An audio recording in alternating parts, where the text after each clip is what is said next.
शर्मिला फारूकी, आपसे मैं बात का आगाज़ करता हूं। कल प्राइम मिनिस्टर इमरान खान की आपने स्पीच सुनी होगी, आज हम लोग बल्कि चीफ मिनिस्टर सिंध की भी स्पीच सुन रहे थे। मुझे एक चीज़ बताइएगा, सबसे जो उनका बड़ा ग्रीवियंस है, वो कहते हैं जी ये जो आप लोग और पाकिस्तान मुस्लिम लीग नून कहती है कि नैब नियाजी गठजोड़ है, ऐसा कुछ नहीं है। मुझ पर तो खुद केस बनाए गए, मैंने उन केसेस को भुगता है सुप्रीम कोर्ट के अंदर और नेशनल और जो इलेक्शन कमीशन के अंदर। उसके बाद मुझे वहाँ से सादिक और अमीन डिक्लेयर जब हुआ तब मैं चीज़ों को चलाऊँ, तो मेरा इससे कोई पर्सनल नहीं है। ये सब कुछ वही है जो आप लोग बना कर गए थे, जो अब ऑपोजिशन के सामने आ रहा है। जी शुक्रिया काजी साहब। देखिए, इमरान खान साहब जो भी बात करते हैं वो हकीकत पे मबनी तो होती नहीं है। अब आपको मैं एक छोटा सा एग्जांपल दूं कि जो फॉरेन फंडिंग केस है इनका इलेक्शन कमीशन के सामने, उसका जवाब भी आज तक दे चुके हैं। मतलब आज तक कितने साल गुजर गए हैं, ये उसका जवाब नहीं देते। खैबर पख्तूनख्वा के अंदर BRT के हवाले से जो तहकीकात पेशावर हाई कोर्ट में FIA को सौंपी गई थी, उसके ख़िलाफ़ ये खुद स्टे ऑर्डर ले आए हैं सुप्रीम कोर्ट में। इसी तरीके से चीनी का क्राइसिस आया, चीनी का बहरान आया, और आपने देखा कि जिन जिन लोगों के ऊपर इल्ज़ामात थे उनकी प्रमोशन हो गई।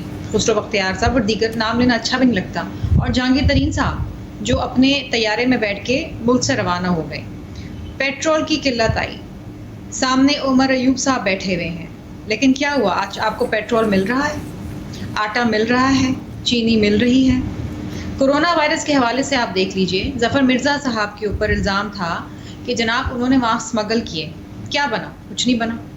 और इसके बरक्स अगर आप देखें कि अपोजिशन के लोग खुर्शीद शाह हैं, जरदारी साहब हैं, फरियाल तालपुर साहिबा है, और दीगर एक लंबी फहरिस्त है। और फिर PMLN के लोग भी ले लें, नवाज शरीफ से शहबाज शरीफ, साद रफ़ीक, जनाब वो तमाम के तमाम लोग जितने, और अभी हालिया में जो ख्वाजा आसिफ साहब को नैब का नोटिस आया है।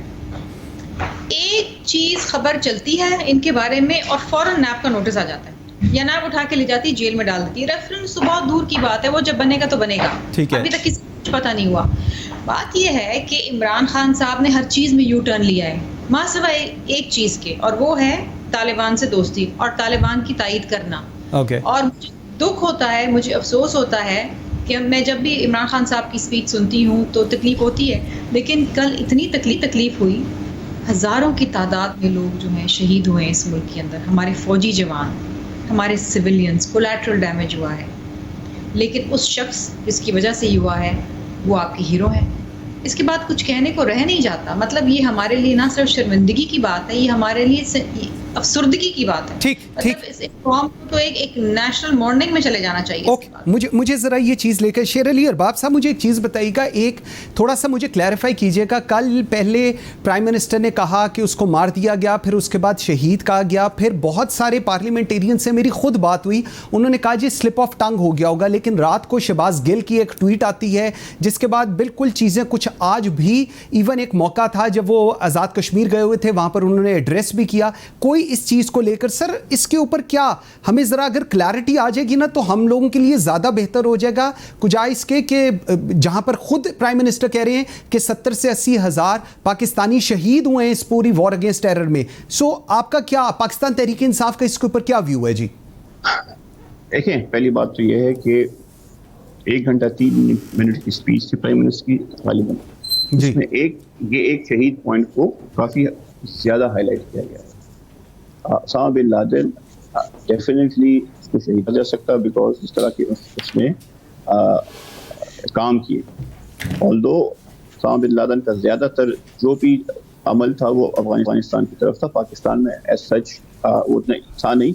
हाउएवर खान साहब ने 2-3 दफ़ा कहा, और एक दफ़ा हाँ सही कहा भी होगा, जो कि स्लिप ऑफ टंग ही हो सकता है, क्योंकि एक तरफ अगर आप कहें कि जी हमारे, और ऑब्वियसली ये तो कोई भी नहीं कहेगा पॉलिटिकली भी, बिकॉज ऑब्वियसली हम सियासतदान हैं, इसमें काफ़ी चीज़ों को हम पॉलिटिकली भी उछालते हैं। तो एक चीज़ें हैं उसमें जो हमें पॉलिटिकली ज़्यादा सूटेबल लगे उसको हम पिक करते हैं। ठीक है, कोई भी ये नहीं चाहेगा कि ये 70,000 जो, और 70,000 भी नंबर है, could be more, it could be less, हम डेटा तो कोई रखता नहीं है पाकिस्तान में।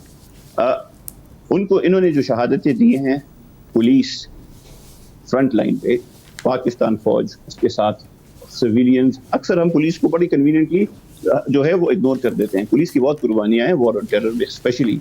और अगर आप देखें KP पुलिस की DIG से लेके नीचे तक।